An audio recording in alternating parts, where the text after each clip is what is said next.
यीशु मसीह के नाम में सभी को जय मसीह। मेरा नाम पास्टर मोहित सिंह है और हम पिछले बीते हुए 3 दिन में हम एक सीरीज़ के ऊपर चर्चा कर रहे थे जिसका नाम है लाइफ इन अबंडेंस या फिर बहुतायत वाला जीवन।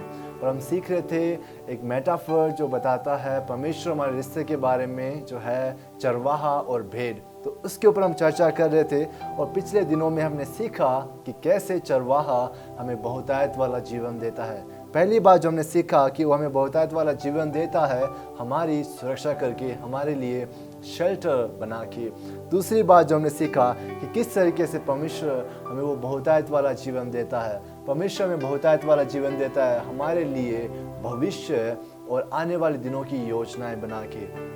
तीसरी बात जो हमने सीखा था कि किस तरीके से परमेश्वर हमें वो बहुतायत वाला जीवन देता है, वो देता है हमें हमारे लिए एक रेस्क्यू ऑपरेशन बना के। जिस तरीके से हमारी चुनाव, हमारे डिजायर्स कभी कभी हमें परमेश्वर से दूर लेके जाते हैं और परमेश्वर हमें खोजता है। परमेश्वर हमारे लिए एक रेस्क्यू ऑपरेशन बनाता है ताकि हमें वो दोबारा अपने पास लेके आ सके।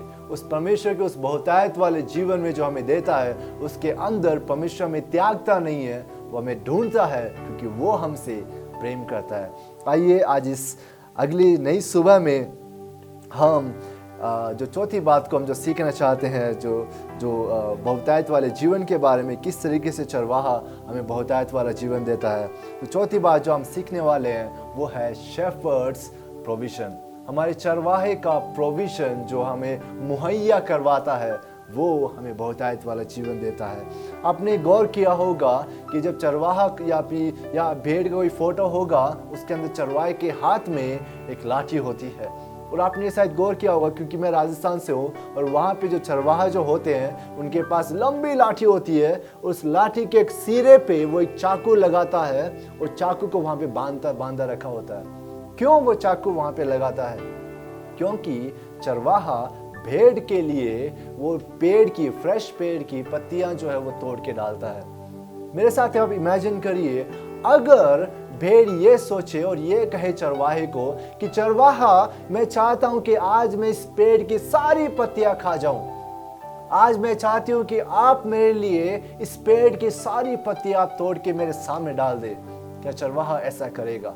कभी कभी हम प्रार्थना करते हैं प्रभु से कि प्रभु मुझे ये आशीष चाहिए, मुझे ये आशीष चाहिए, मुझे ये बरकत चाहिए, मुझे ये कृपा चाहिए मेरे जीवन में। और इतने सारी हम प्रभु के सामने एक बड़ा लिस्ट बना के रख देते हैं और हम बोलते हैं प्रभु मुझे सभी इस पेड़ की पत्तियां खानी है। चरवाहा ऐसा नहीं करता।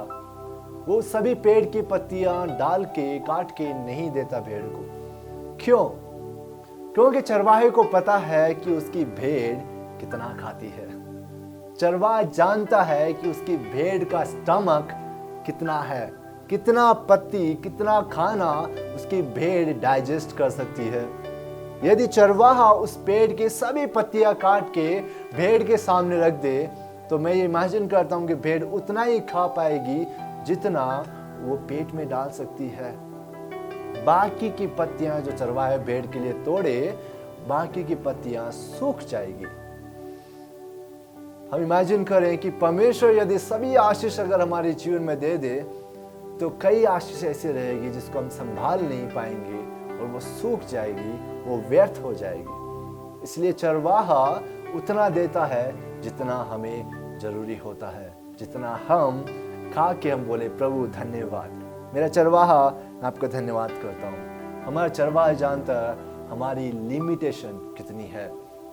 दोनों तरफ हमारा चरवाहा जानता है कितनी परेशानी हम झेल सकते हैं और कितनी आशीष हम झेल सकते हैं। वो दोनों सीमाएं जानता है। पहला कुरिन्थियों 10:13 मेरे साथ निकालिए। उसके अंदर लिखा हुआ है, तुम किसी ऐसी परीक्षा में नहीं पड़े जो मनुष्य के सहने से बाहर है, और परमेश्वर सच्चा है, वह तुम्हें सामर्थ से बाहर परीक्षा में न पड़ने देगा, वरन परीक्षा के साथ निकास भी करेगा कि तुम सह सको। इंग्लिश में लिखा है, no temptation has overtaken you except what is common to mankind, and God is faithful, he will not let you to be tempted beyond what you can bear. परमेश्वर वो उतना नहीं देगा आपको जो आपके कैपेसिटी से सहने से ज़्यादा हो, और आशीष भी परमेश्वर आपको ज़्यादा नहीं देगा जो आप सह ना सके या फिर जिसको आप संभाल ना सके। हमारा चरवाहा जानता है कि हम कितना खाते हैं और हम कितना खा सकते हैं। हमारा चरवाहा जानता है कि हर दिन मेरी भेड़ को मुझे नई पत्तियां खिलानी है। मेरा चरवाहा जानता है कि किसी भी दिन मुझे अपनी भेड़ को भूखा रहना नहीं देना है।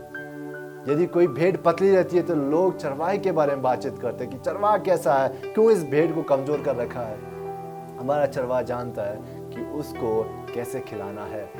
चरवाहा योजना बनाता है कि कल मैं किस पेड़ की पत्ती से मैं अपनी भेड़ को खिलाऊंगा, कल कौन से पेड़ हरा रहेगा, अभी सीजन कौन सा चल रहा है, अभी कौन सा पेड़ अच्छा रहेगा, अभी कौन से पेड़ की पत्ती मेरे भेड़ के स्वास्थ्य के लिए अच्छी है। चरवाहा भली भांति जानता है, वो जानता है कैसे मेरी भेड़ को खिलाना है और कितना खिलाना है। वो जानता है कितनी परेशानी लाने देना है, वो जानता है कितनी आशीष उसको देना है। दोनों तरफ चरवाहा जानता है कि कितना मेरी भेड़ सह सकती है। परमेश्वर जानता है कि आप कितना सह सकते हैं। यदि आपके जीवन में आज परेशानी है, मैं विश्वास करता हूं कि आप उसमें ऑलरेडी जयवंत है, क्योंकि परमेश्वर ने इसलिए लागू किया आपके जीवन में, क्योंकि वो जानते हैं कि आप इस पे जय पा सकते हैं। आमीन। एक किसान के पास एक घोड़ा था, और वो घोड़ा एक दिन उसको छोड़ के चला गया, और गांव के सभी लोग उसके पास में आके इकट्ठा होकर बोलते हैं, अरे एक ही घोड़ा था तुम्हारे पास में, वो भी अब भाग गया, अब क्या होगा, क्या विचार है तुम्हारे इस बारे में। वो किसान बोलता है, परमेश्वर जानता है, प्रभु को पता है। अगले दिन वो घोड़ा एक और घोड़े को साथ में लेके आता है, और गांव वाले फिर इकट्ठा होते बोलते हैं, अरे आज तो तुम्हारे पास 2 घोड़े हो गए। वो किसान बोलता है, परमेश्वर जानता है। उसके अगले दिन उसका किसान का बेटा उस घोड़े पे दौड़ने गया था, यात्रा करने गया हुआ था, और वो गिर के उसका पैर में चोट लग गया, फ्रैक्चर हो गया। गांव के लोग फिर किसान के पास आके बोलते हैं, अरे तुम्हारे बेटे का तो टांग टूट गया, कितना बुरा हुआ। तो किसान बोलता है, परमेश्वर जानता है। उसके अगले दिन राजा के लोग उस गांव में आते हैं, राजा की सेना के लोग उसके गांव में आते हैं, और गांव में सभी परिवारों से जो बेटा जो होता है उसको अब सेना में भर्ती करने के लिए लेके जाते हैं। उस किसान के पास वो एक ही बेटा था, और जब वो सेना के लोग, राजा के लोग उस किसान के घर पे आते हैं, वो देखते हैं कि उस किसान का जो बेटा है उसका पैर टूटा हुआ है। और राजा के सेना के लोग जो है वो ऐसे व्यक्ति को नहीं लेंगे जिसका पैर टूटा हुआ हो, और वो उस व्यक्ति को नहीं लेके जाते, उसके बेटे को। और किसान के गांव के सब लोग आके किसान के पास बोलते हैं, अरे कितना अच्छा हुआ, आपको तो आपके बेटे को नहीं लेके गए, अब आपका बेटा आपके बुढ़ापे में सहारा बन सकता है। किसान बोलता है, परमेश्वर जानता है, कैसा भी परेशानी हो परमेश्वर जानता है। वो जानता है हम कितना सहन कर सकते हैं। वो जानता है कोई भी परेशानी जो हमारे जीवन में आती है परमेश्वर से छुपी हुई नहीं है। कोई भी परेशानी और बात परमेश्वर को आश्चर्यचकित नहीं करती कि ये कैसे हो गया। हर एक बात परमेश्वर जानता है। आज इस सुबह में मैं ये बताना चाहता हूँ कि परमेश्वर आपको जानता है। वो जानता है आपको क्या चीज़ की ज़रूरत है। वो जानता है आपको किस दर्द में आप गुजर रहे हैं। परमेश्वर आपका चरवाहा आपको जानता है। वो जानता है आपको कितना देना है। वो जानता है कितना आप सहन कर सकते हैं। हमारा चरवाहा हमें मुहैया करवाता है, हमें प्रोवाइड करवाता है। आइए उस चरवाहे से हम आज प्रार्थना करें कि वो ही हमारे जीवन को चलाए। आइए मेरे साथ प्रार्थना करें, और मैं आपके लिए आज इस सुबह के समय में प्रार्थना करना चाहता हूँ। आमीन। आइए प्रार्थना करें। हमारे परमेश्वर, हम धन्यवाद करते हैं प्रभु और पिता, आपके सम्मुख आज इस दिन को हम सौंपते हैं। हम धन्यवाद करते हैं प्रभु कि आप हमारे प्रोवाइडर है परमेश्वर। आप हमारे यहोवा यीरे हैं, जायर हैं परमेश्वर। आप हर एक चीज़ हमें मुहैया करवाते हैं प्रभु। पिता, हम धन्यवाद करते कि आप जानते हैं हम कितना सहन कर सकते हैं, और आप जानते हैं कितनी आशीष हम ले सकते हैं प्रभु जी। हम धन्यवाद करते हैं कि आपने हमें ज़्यादा नहीं दिया ताकि हम आपके नाम को भूल ना जाएं। हम धन्यवाद करते हैं प्रभु कि आपने हमें कम ना किया, कम नहीं दिया ताकि हम आपसे दूर चले जाए प्रभु। आपने हमें लगातार हमें उतना दिया जितना हम सहन कर सकते हैं। हम धन्य करते हैं प्रभु आपको, और आप हमारे बेस्ट चरवाहा है प्रभु, जो हमें वो बहुतायत का जीवन हर दिन की ज़रूरतें पूरी करते हैं परमेश्वर। उस बहुतायत के जीवन में आप हमारी सीमाएं जानते हैं, और उसके हिसाब से प्रभु आप हमें आशीष देते हैं। हम धन्य कहते हैं पिता कि परमेश्वर आपने हमें ये जीवन दिया, ये आज का दिन दिया।